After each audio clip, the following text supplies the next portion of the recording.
Welcome back to Travel Like an Ochieng. Today we'll be looking at how my daughter, a college student, was able to have a great vacation on a college budget without stressing themselves too much and having plenty of resources to have a great time. I do have to say, though, this special college student is my daughter, Ellie. She is very much like her father when it comes to finding the best way to have a travel vacation without breaking the bank. So take the next few minutes to take a look at how Ellie got to have her dream cruise vacation, even though she is a poor college student. With this story, I hope it inspires you to understand that you don't have to be made of bags of money to be able to enjoy yourselves on your family vacations. More after this.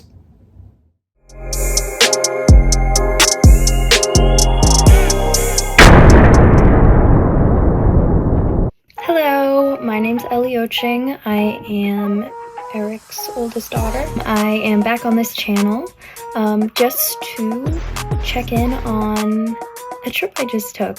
I recently booked an MSC cruise leaving out of Miami.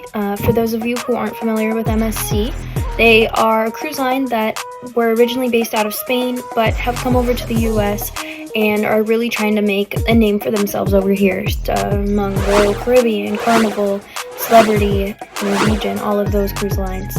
Naturally, they were running a ton of great deals around Black Friday, and so good that I just could not miss out on it. Some of their deals even go to have free drink packages, free Wi-Fi, those sort of things. So definitely keep an eye out for some of the offerings they have in the upcoming months or probably years, since it's going to take them a minute to get some brand recognition in the US. For this trip, I am currently a senior in college at Bryant University.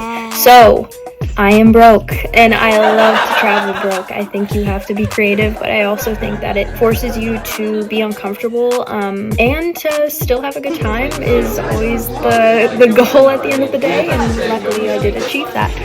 First thing we did to save money, we flew Spirit. I know no one wants to fly Spirit, but when you can get round-trip flights for $89 from Boston to Miami, it's kind of worth it. That means you gotta pack light. It was a 4-day cruise, so luckily we understood that that would be a possibility in our book. Unfortunately, it's also winter, so it does get cold. Even in the Caribbean, it's a little cooler than it typically is, so it's not like you can have super light layers, so it was a little bit of a challenge. But if you're going during the summer months or some of the warmer months in general, you'll have no problem making sure that you have everything packed in one bag. You're barely wearing anything. Wear a bathing suit, pack a bathing suit, that sort of thing. For the cruise line, I will say from getting there, we took public transportation all the way to the port. Miami's a very travelable city. It's typically a port site for a lot of these types of ships, so that's awesome. But definitely look into what buses leave the airport and can bring you directly there. An app that I 10 out of 10 recommend. I used it while I was studying abroad. I used it now, is Citymapper. It's a great app. It shows you any sort of way of getting to a place, whether you're taking a bus, whether or taking a train. It just shows you the fastest options and routes and when to switch, all of that sort of thing. You can follow along the entire time, so it's super user-friendly, so I do recommend using that. So once we got to the port, it was a super easy check-in process, standard for cruise lines. We just needed our passport to get on the ship, and then you basically don't need it for the rest of that time. We had a random time assigned to us, which ended up being 12 p.m. Worked out fine for us. We got there early and we just checked in, went to the buffet. First impression of the buffet, it is very standard. You can smell it! It is definitely an area that I think MSC could improve on. However, I'm a pescatarian, so that just means I eat seafood for meat, and then basically vegetarian throughout. They did not have a ton of vegetarian options available. Some days they would have like a veggie burger available, but that wasn't often. That probably happened once on the cruise. I'm pretty good at trying to pay attention to vegan options too. They did not have a lot of vegan options, so if you're somebody who's worried about that sort of diet, just know that there aren't many options in terms of buffet for you. For this trip, I do typically like to do a drink package, but because we were trying to save money, one, and two, my boyfriend and I, we don't drink a ton, we decided to just buy drinks as we went, which ended up working out in our favor. We spent a lot less than we would have on the drink package, which just makes you feel accomplished. But the drinks had gratuity built in, and I should have said this at the beginning, but taxes and fees were prepaid before getting on the ship, so that was super helpful. Yeah, so moving on from buffet, our stateroom. It was a very good size. We were supposed to get an interior room. It actually ended up being a port window with an obstructed view, so we had a lifeboat in our way, but it was still nice to be able to see like what the weather was like outside, what the temperature was like, that sort of, or not the temperature, but just being able to see what the weather was like mostly. It was pretty rainy and pretty stormy for a lot of our trips, so it was just good to know if we needed to bring something to cover up outside, or if we were going to be all set just wearing what we had. So now when it came to embarkment, on the first night we were informed that we would not be stopping at their private island on the first night, and we would actually be at sea. This was just because of the weather. I had a feeling it was going to be pretty bad weather. Up north we got a snowstorm, so that typically means there's a storm going on down south too, so I wasn't shocked to know that we weren't going to make it to port.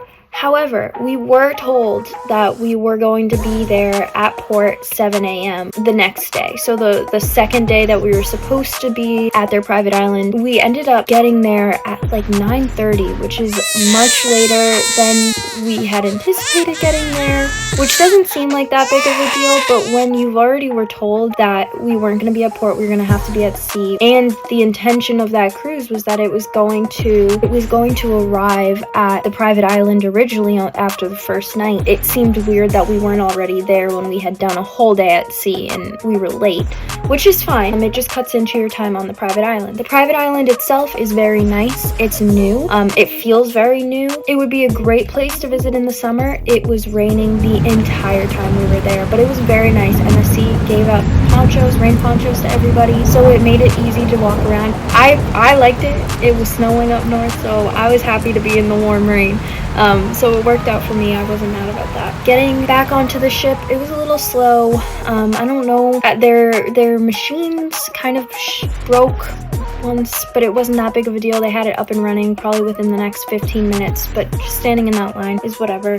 This is a very multilingual, friendly trip. There are employees who speak every language. In fact, I wouldn't even say most employees, their first language is probably not English. It was a very Spanish-friendly ship, so if that is your first language, that is definitely a pro for you. And then we ended up getting to the Bahamas at the correct time, so that was fine. Our dining experience at night, it was good. The thing I disliked about MSC was they do a random lottery system, basically type dining. They ask you what time you would want to dine, and then they throw you in a lottery, see what time you get.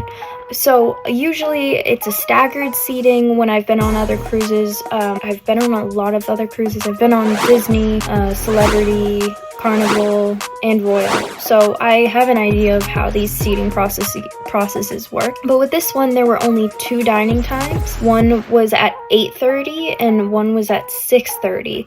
So we ended up getting the 8:30 dining time, which was really late. I had originally said 7. That kind of sucked, and you could not adjust that at all. They also, I did not find this out until much later, probably the last night of the cruise. They actually had like a first come first serve dining essentially, so we could have done that, but we had just stuck to our time, the entire designated time the entire time. So had I gone back, I would definitely change that. The other thing I was kind of shocked about about. Oh, the employees were super nice, super helpful on top of everything. In that regard, it was good. Again, the menu, not super vegetarian friendly. There was one night, I think the Italian night, a lot of those dishes are already vegetarian, so that was nice, but no vegan options on that menu. So that's something to really seriously consider if you are having issues. There are specialty dining areas. I just realized I didn't say the name of the ship. So the name of the ship is Magnifica. So on that, there are other specialty dining places. I think there's only one though,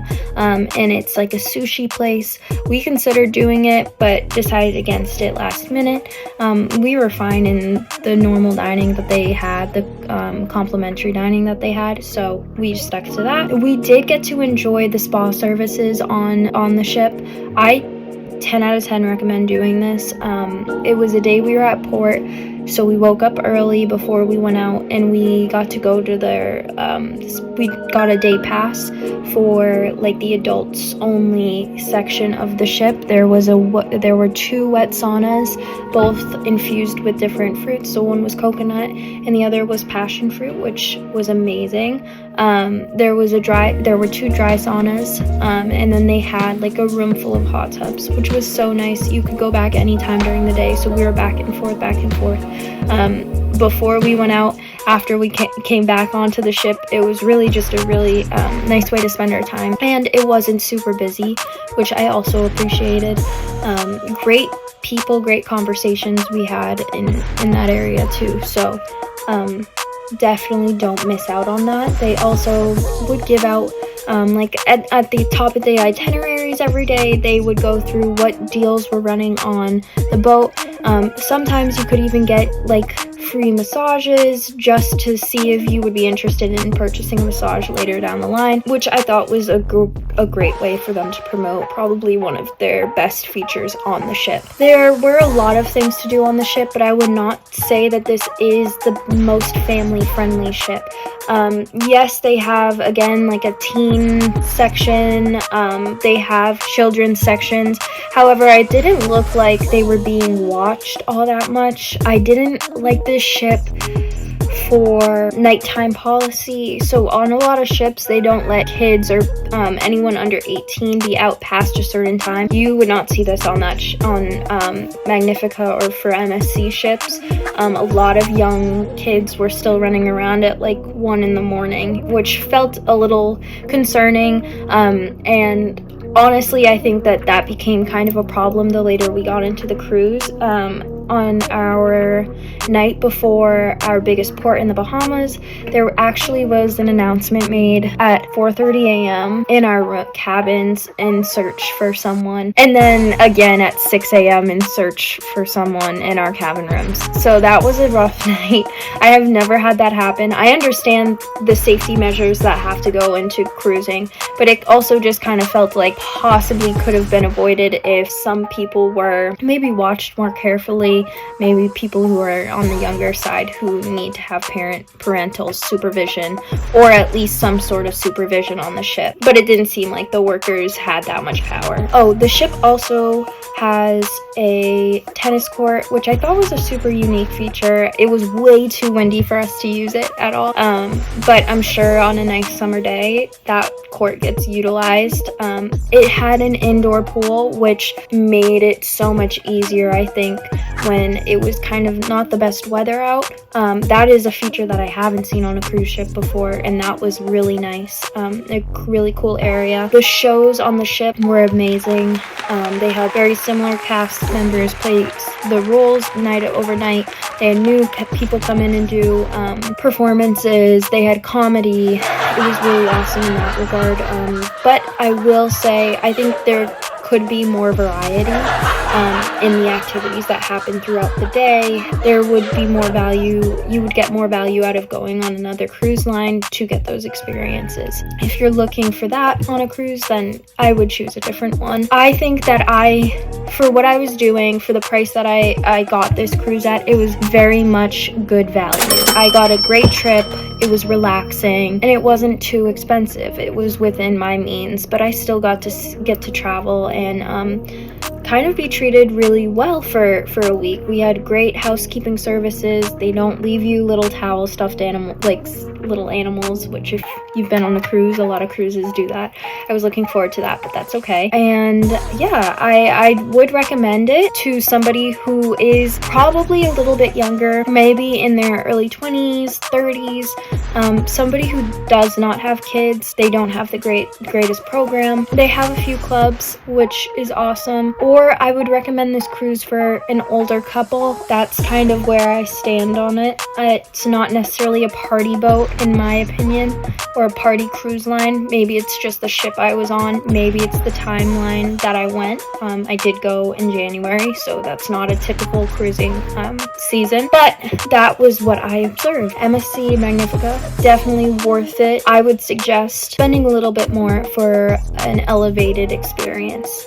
So that's what I have to say about everything. I really hope that I can help. I really hope that you do look into MSC and see if that's a good fit for you. See if they're leaving from any ports that you may be interested in, and if you have any questions or comments, just leave them below.